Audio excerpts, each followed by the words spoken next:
Contact us to avail the combo offer of General Studies and Public Administration optional with 20% discount. Hello everyone, welcome to Lukman IAS. Today we are going to have the Hindu analysis of 27th July 2021.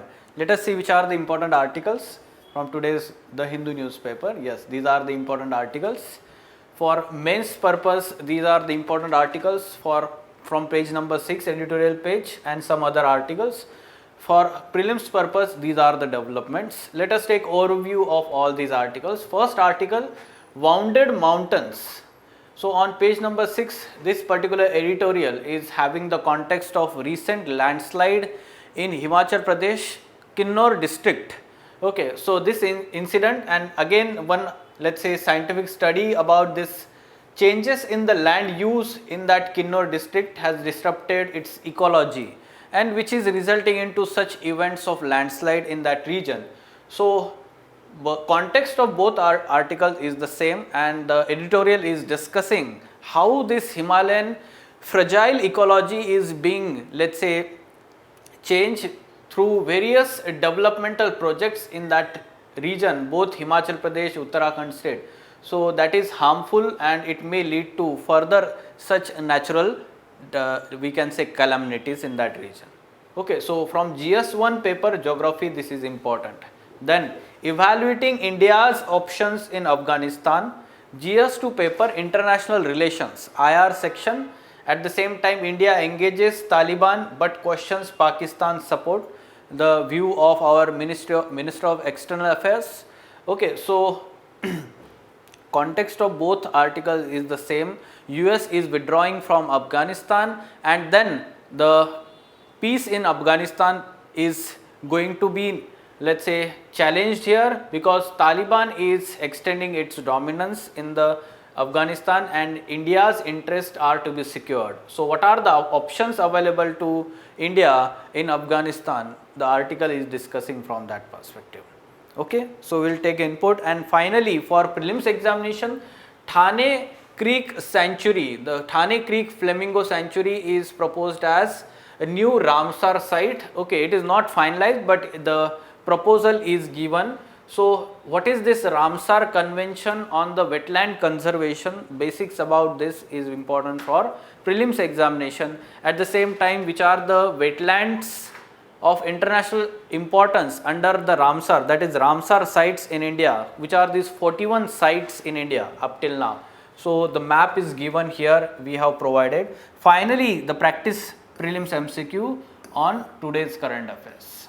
Yes, so the first article on page number 6, this particular editorial talks about the Wounded Mountains. That means the landslide in Himachal Pradesh, Kinnor district, that has led to killing of almost 8 to 9 tourists in that region. So such kind of, let's say, mishaps are happening both in Himachal Pradesh and Uttarakhand. Every year we experience such kind of tragedies. Why? Because the fragile ecology of the Himalayan states is impacted because of developmental projects. So why there is fragile ecology? First of all, you should understand that this is tectonically active zone. Tectonically active zone, and therefore the earthquake prone zone. So this is categorized as highest risk, we can say, earthquake zone. Zone 5 under that zonation provided by Bureau of Indian Standards. Okay, so you should be aware about this. Second thing is that the sediments through which this folding of sediments through which the Himalayan mountain ranges are formed, they are loosely attached. Okay, loosely attached, and therefore we can say that they are more prone for the sliding down along the slope. They are more prone to the sliding down along the slope, and therefore we can say that, yes, you can write down unconsolidated sediments, and therefore they are more prone to the, okay, so any kind of, let's say, disturbance in the land in that region may lead to these consolidated sediments, boulders, large rocks coming down along the slope. Okay, so that's why we call it as a fragile ecology. That's why we call it as a fragile ecology. Now what is happening there is the faulty model of development. This faulty model is, let's say, first of all, construction of large hydropower projects.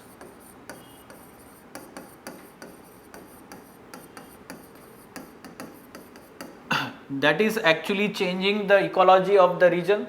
Second is that construction activities along the slopes, so basically we are changing the slope in the region. Ultimately it is going to have impact on the ecology of the region. Okay, so landscape, when we are artificially changing, we do not know what is going to happen in future because of that. So construction activities, especially because of unsustainable tourism activity in the region. Okay, tourism activities. So that is again the major problem. We can understand that the states are resorting to the hydropower project and exploiting that potential they have and reducing the dependence on fossil fuels. However, they are harmful for the fragile ecology of the region. At the same time, unsustainable tourism activities are also becoming the problem in that region. So such kind of model of development is not at all sustainable. Now, Kinnor at the center of such development. Kinnor in Himachal Pradesh, so specifically the hydropower projects are being developed in that region in the Satluj Valley. Okay, Satluj Valley. And the second thing is that there is afforestation program for the kind of, let's say, deforestation, loss of forest because of these projects. Actually this is not on the scientific lines. So this particular study in this article, one of the article, it says that these two are the problems in Kinnor district of Himachal Pradesh. Okay, now there is need to change the approach to the development. Why there is need to change? Because all these are resulting or making this landscape more prone for floods, especially flash floods. Already that region is earthquake prone. Ultimately that may result into, we can say, a breaking of dams, and further chances of floods are there in that region when such large reservoirs are built. Okay, so yes, these are the problems, and then landslides is very becoming more common because of these construction activities. Okay, so there is need to change the approach, developmental model. Okay, and what we need to do is small hydropower plants, especially runoff river projects. Write down such kind of technical terms in your answer. Okay, they are very common. Already UPSC asked what is runoff river project. Okay, so you should be aware about this. So they do not require, let's say, construction of large reservoirs. Okay, so still we are resorting that, or we can say resorting to the power production, exploiting that potential that we have in the hilly regions. Second is ecotourism practices. That is ecologically sustainable tourism practices. So these should be the developmental model we should pursue there. What kind of question UPSC already asked in GS1 paper in 2019, you can see here. How can the mountain ecosystem be restored from the negative impact of developmental initiatives and tourism? Developmental initiatives like building these large dams, building roads and canals in that region, and then the tourism practices, especially Uttarakhand and Himachal Pradesh we are talking here. Okay, so just now we discussed the sustainable model of development should be there. Then in 2016 also there was question, Himalayas are highly prone to landslides. Discuss the causes and suggest the suitable measures for mitigation. The causes just now we understood, the unconsolidated sediments, the nature of the mountain ranges, and then also it is prone to we can say earthquake, seismically very active zone. So that's why it is highly prone for landslides.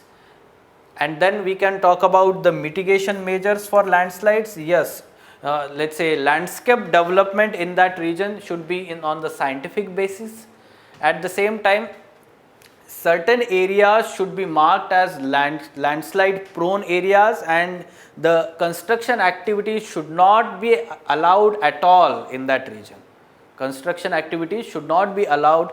At the same time, the tourist locations, they should be, let's say, the climate proofing, or we can say instead of climate proofing, we can say that proofing of those areas for the landslide natural hazard.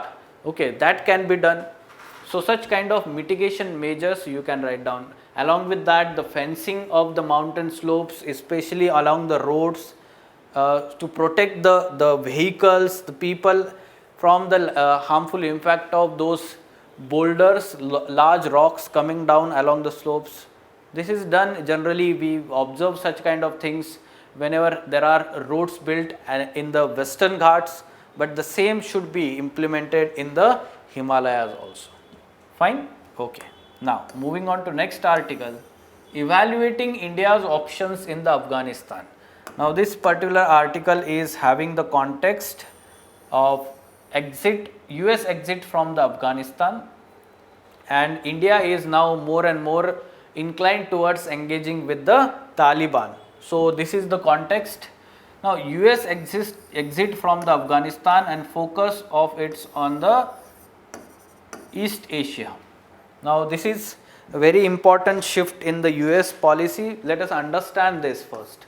So US invaded Afghanistan in 2001 after, let's say, 9/11 attacks in US, and yes, it wanted to disrupt the Al-Qaeda network, okay, Al-Qaeda network from the soil of Afghanistan, and it wanted to kill Osama bin Laden.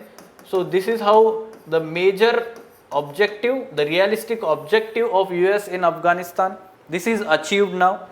This is achieved. The idealistic objectives, it has failed completely. Idealistic, like disruption of Taliban and the nation building objectives, they have been, let's say, completely failed. And now US understood this reality and exiting from the Afghanistan. Now the focus has shifted to the China. It wants to contain the rise of China in East Asia, and therefore it will more focus on the naval aspects or pivot to Asia, especially in Indo-Pacific region. Indo-Pacific region, and there its interests are aligned with India. For example, Quad grouping. So this is how the shift in US foreign policy is there. Now looking at the Afghanistan, which is having the interest for India, India's relationship with Afghanistan, if we are talking about since independence, there was friendly relations, there was friendship treaty in 1950s, and then in 1990s there were, let's say, there was breakdown in the relations, decline in the relations when the Taliban gained the power during 1990s. When Taliban gained the power, there was decline in relationship, and then there was, let's say, that aeroplane hijacking and release of some terrorists from India at that time. So that to some extent affect India-Afghanistan relations. But later on, when the US invaded Afghanistan, then yes, India to some extent had positive relationship with Afghanistan government. It invested on the civilian assets, infrastructure development, military development in that region, in that country. Okay, so at present this is the situation. Now India should broad base its option while securing its interest in Afghanistan. Why the writer is saying like this? First of all, we should understand that there are different stakeholders. One stakeholder is the elected government, President Ashraf Ghani, and we can say second is Taliban, but Taliban is having different factions, their leaders will be represented. So India should be in contact with all of them. Not only it should be extending or to reach out the Taliban leaders, but it should also support the elected government also. Okay, so the different options should be there. Along with that, already there is convergence of interest between India and other three regional players, China, Russia and Iran. Now you should be aware that why these three countries are having the stakes in Afghanistan. Like China is having the Xinjiang province border with the Afghanistan. It does not want to percolate or we can say infiltrate all these extremist activities on its soil. So that's why it will be beneficial for China to have peace in Afghanistan. Then second is Russia. Obviously Russia does not want to, let's say, have the extremist activities percolating into the erstwhile USSR countries, that is Central Asian republics like Uzbekistan, Kazakhstan, Kyrgyzstan, in that region. Okay, so that's why it is working with these countries to ensure peace in Afghanistan. The third is we can say Iran. So Iran does not want to have any kind of, let's say, extremist activities on its soil because of the Taliban. Though we can understand that the Iran is the Shia dominated and then the Sunni dominated region of Afghanistan. There will be conflict in future if there is extremist activities in the Afghanistan.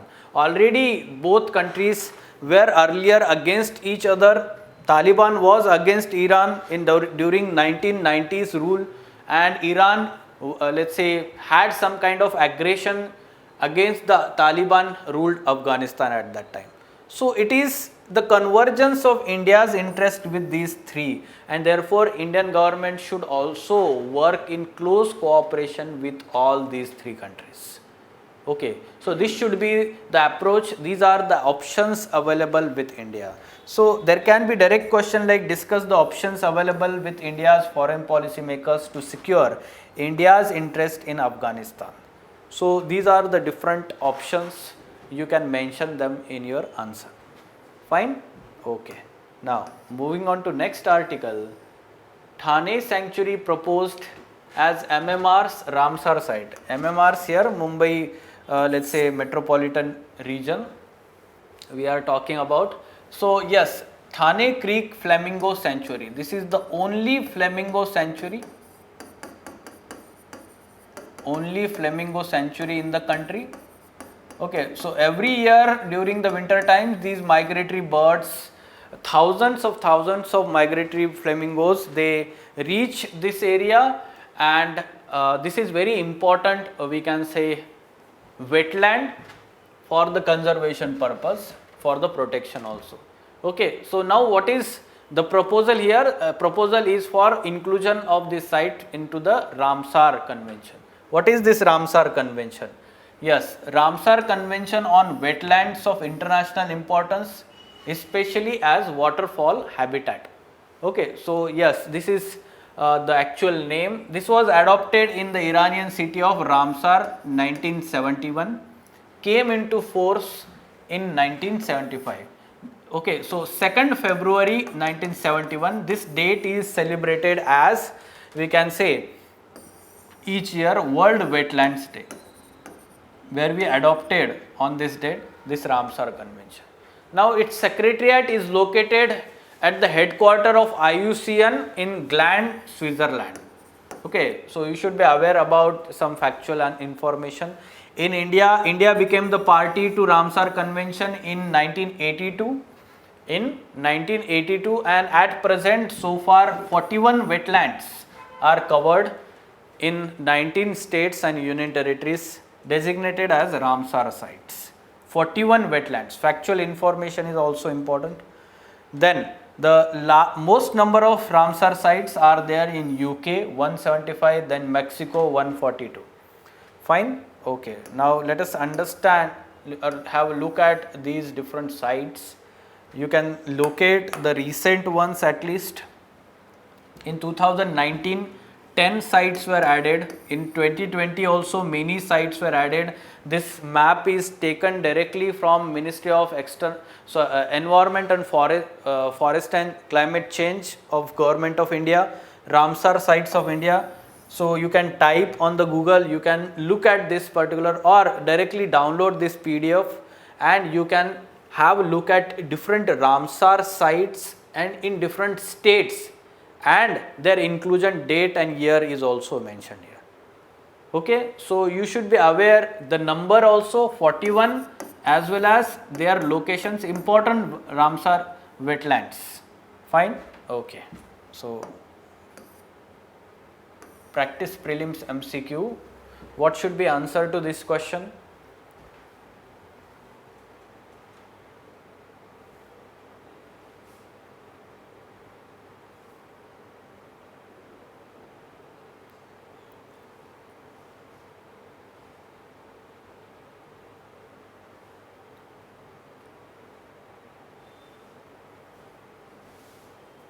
Yes. So these are the statements related to Ramsar Convention, and we have to find the correct statements. We have to find the correct statements. Okay, so Ramsar Convention is related to conservation of wetlands. Yes, we know about this. It is related to conservation of the wetlands. It came into force in 1971. This is incorrect statement. Rather, it came into force in 1975. Rather, it was adopted in 1971. It was adopted in 1971. Okay, 2nd February 1971. The third statement, India has 41 Ramsar site at present. So this is correct. See, some factual information is important, like UPSC is asking how many number of particularly vulnerable tribes, as a factual information they are asking. So such kind of statements are being asked, so we should be also prepared for dealing with such statements. Okay, so recent updated data, many books are not updated, so you should be knowing about the updated facts that 41 Ramsar sites are present at present. So you can use the official websites for updated data facts about these things. So what should be the answer? 1 and 3 only. So that's option C here. Fine. Okay, so these are the important articles from today's The Hindu newspaper. Fine. Thank you.